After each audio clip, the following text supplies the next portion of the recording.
This video is brought to you by Dr. Kristen R. Bromley's Guitar Method Book Series and Online Music Academy. Hi, I'm Dr. Kristen Bromley. Welcome to my online academy. I'm delighted to be here helping you with playing the guitar.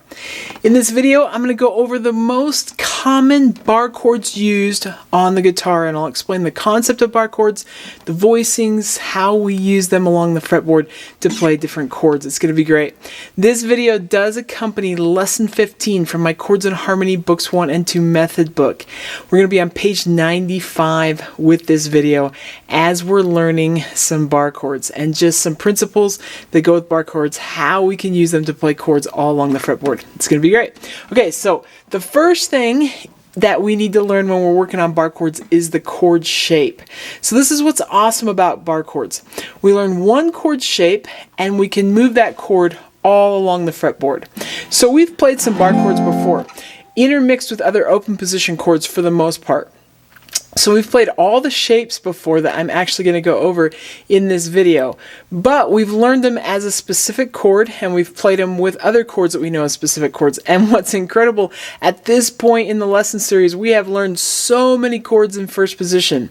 But as we get into bar chords, there's no open strings, and all we have to do is learn one chord shape and we can actually play all along the fretboard with that, to play in different keys, to play the different tonalities of that exact chord. So for example, we've learned the F chord like so with all 6 strings. No open strings are used. We're using our index finger to bar across all 6 strings. So if I take that up, I get F sharp, or if I come up to the 8th fret, I get C, or I can play B flat. Like, we can move it around the fretboard. So that's what we're going to look at here. Now, the most common bar chord shapes that we use actually come out of our first position E chord and A chord, as well as E7, E minor, and A minor and A7. So let's take a look at how that works. I have these shapes up here on the board. You've also got it drawn there on page 95. Thus far in the lesson series, as we've been working through this book, we've learned major chords, minor chords, and dominant 7th chords, which are major chords with that flatted 7th. We've learned all those chords that exist in first position. We've started learning some bar chords. Now we're going to look at the principle of bar chords so we can play all over the fretboard. With that, we're going to have we're going to have 2 shapes for the major chord, 2 shapes for the minor type of chord, and 2 shapes for that dominant 7th type of chord. We're going to have one shape that has the root note and the squares around the root note on the low 6th string, and we're going to have one shape that has the root note on the 5th string. And as I mentioned, we've got the E chord shape and the A chord shape. With our 6th string forms, if we were to remove the bar, we would see that we have an E major chord there, then we have an E minor chord there, and we have an E7 chord there. With the 5th shape forms, if we were to remove the bar, we'd see we'd have an A chord, an A minor, and an A7. So that really helps us as we're memorizing these shapes. When we play that E chord in first position, or the E minor, or the E7, those are the shapes that we're using to create the bar chords.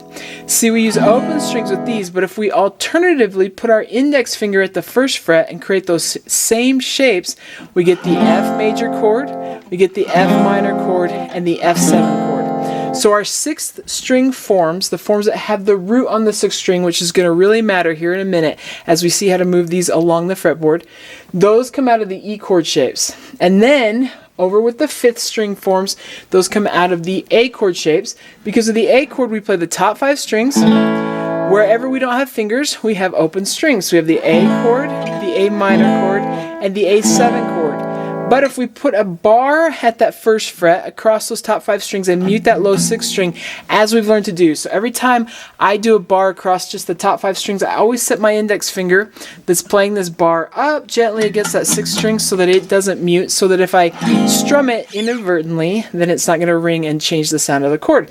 But if we put the A chord shape in front of it, then we get a B flat major. Or if we put the A minor chord shape in front of that bar, we get B flat minor. Or if we put the A7 shape in front of it, we get the B flat 7 chord. So we got all 3 there: major, minor, and dominant 7th. With that major chord, we've learned, when we learned the actual B flat chord, which I just played, we learned that one before, we know that we have two options. We can use our ring finger to bar across those three strings that need pressed down, and just let that top string be muted, or I can put middle ring and pinky in there and get that top string to ring. Depending on the song that I'm playing in the moment and whether I need that top string to ring or not is when I choose to finger it one way or the other.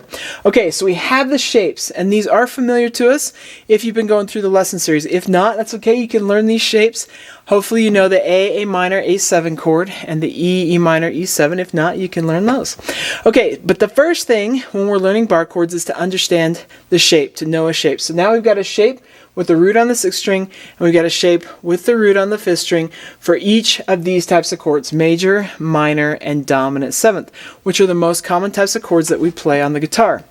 From there, all we have to know is where the notes are located along the strings, these bottom two strings on the guitar. So there on page 95, you will see a diagram that has the names of the notes, so that may help you there as you're learning these. But it's all about where we put that root note. So, for example, if I take and put my index finger so that this note is on a C chord, which happens to be at the 8th fret, and then I put my bar down and then I put that shape, that E chord shape in front of it, I get a C major chord. Or if I put the minor chord in front of it, I get a C minor chord. If I put the E7 shape in front of it, that dominant 7th shape, I get a C7. Alternatively, if I were to stick this finger that's playing this so that that note is on the 5th fret, it's an A note. And if I put that shape in front of it, that major shape, I get A major, minor I get minor, and dominant 7th I get dominant 7th. So I have A minor, and A7. So it's all about learning where these notes are located. Alternatively, with the 5th string, it's all about what note we're playing with that root note there. So if I take on the 5th string and go to the 5th fret and place a bar there and then put that major shape in front of it, because this is a D note, I'm getting a D major chord. Or if I put the minor in front of it, I get D minor.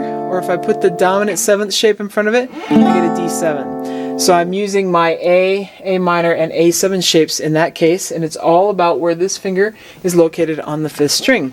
So there was a D. If I went up to the 8th fret, it becomes an F, so I could have F major, F minor, and F7. That's how that works. Isn't that awesome? Okay, so let's take a look at sort of getting to know where the notes are located along the fretboard so that we can learn how to play any of the chords that we need to with these chord shapes. So you got that diagram there at the bottom of page 95. Here's a couple little helpful things as you're working on memorizing where these notes are. So the low 6th string is an E chord. And we know, or an E note, sorry, not a chord, but an E pitch. So that's why we have our E chord, our E7, our E minor. That's our low 6th string root that has now in the bar chord become wherever that index finger is placed on that string. And it's an F pitch at the 1st fret, so we had the F chords happening there. So a way that can be really helpful to you is to remember that with natural notes, and we haven't really learned a lot about notes in the lesson series that goes for chords, which is what we're doing here, but if you went over to the note reading lesson series, you'd learn all about these sorts of things. But we have 7 natural notes, A, B, C, D, E, F, and G. There is a fret that goes in between each one of those, except for between the B and C notes and the E and F notes. So as we're making our way up the fretboard, we go E to F. We're going to go one fret right next to the next one. So open string to the 1st fret. They're going to be adjacent. But then from F to G, we're going to skip over a fret. From G to A, we're going to skip over a fret. From A to B, we're going to skip over a fret. But then between B and C, we will not skip over a fret. They'll be right next to each other. Then from C to D, we'll skip over a fret. And from D to E, we'll skip over a fret. And now we've started over, but from E to F, we won't skip over a fret.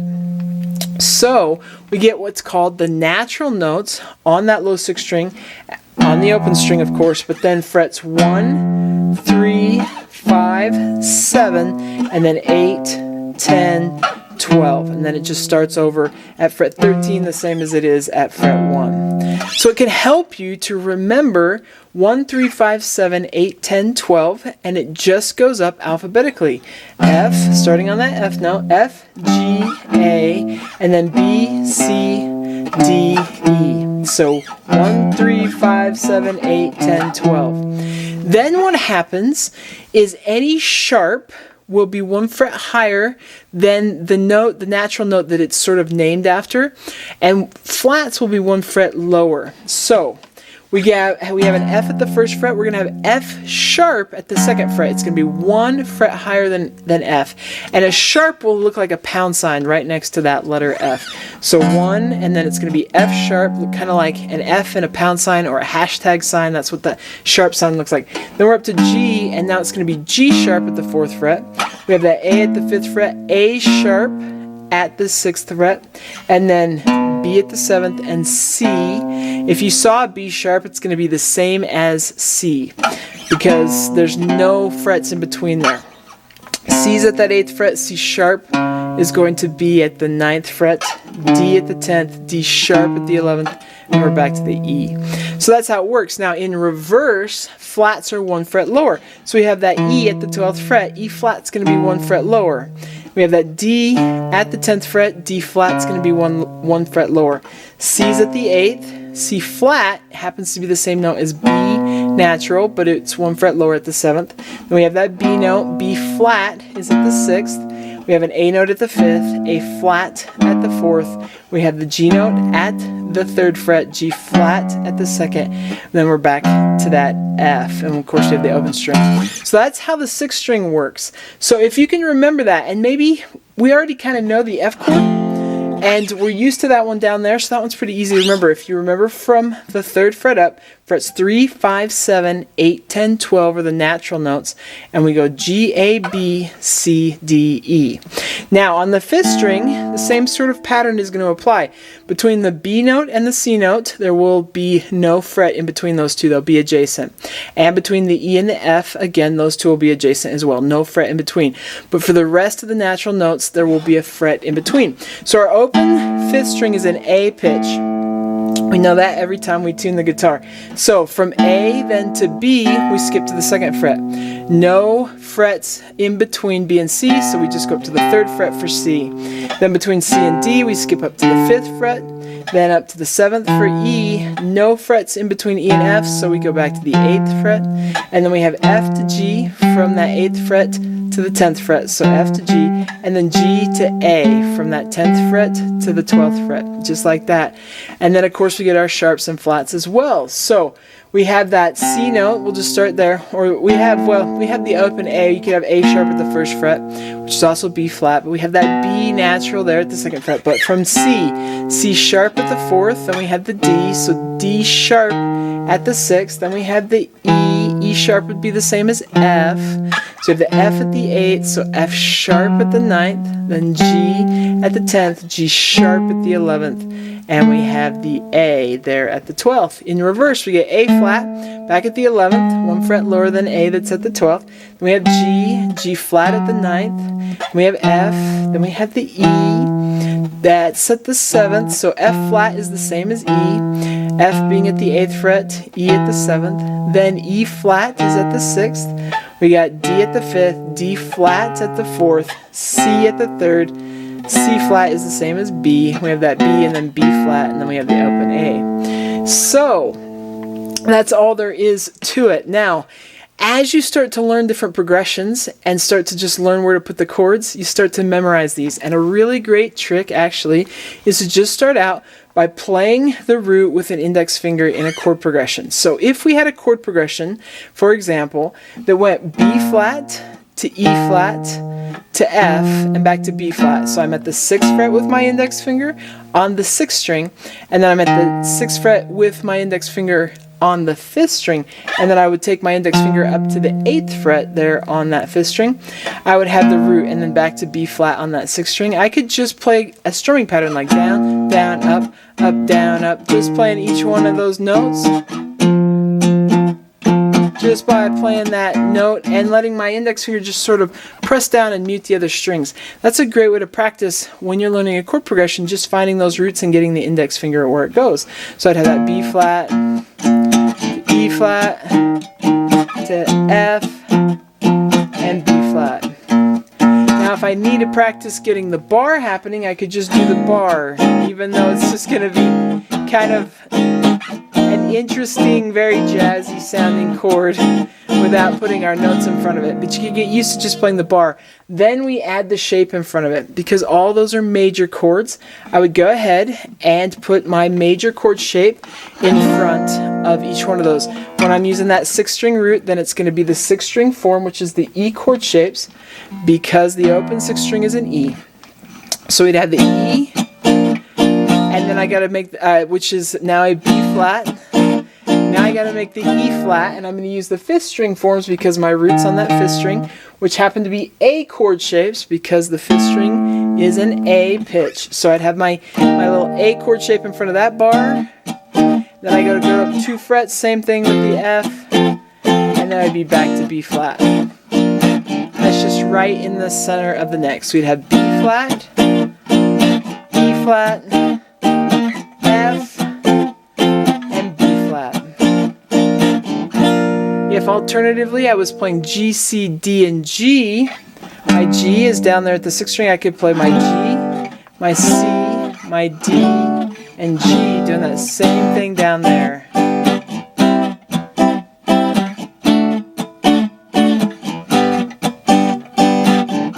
Of course, if it was a minor chord, then I would have to use the minor shape, or if it was a dominant 7th, I'd have to use that dominant 7th shape.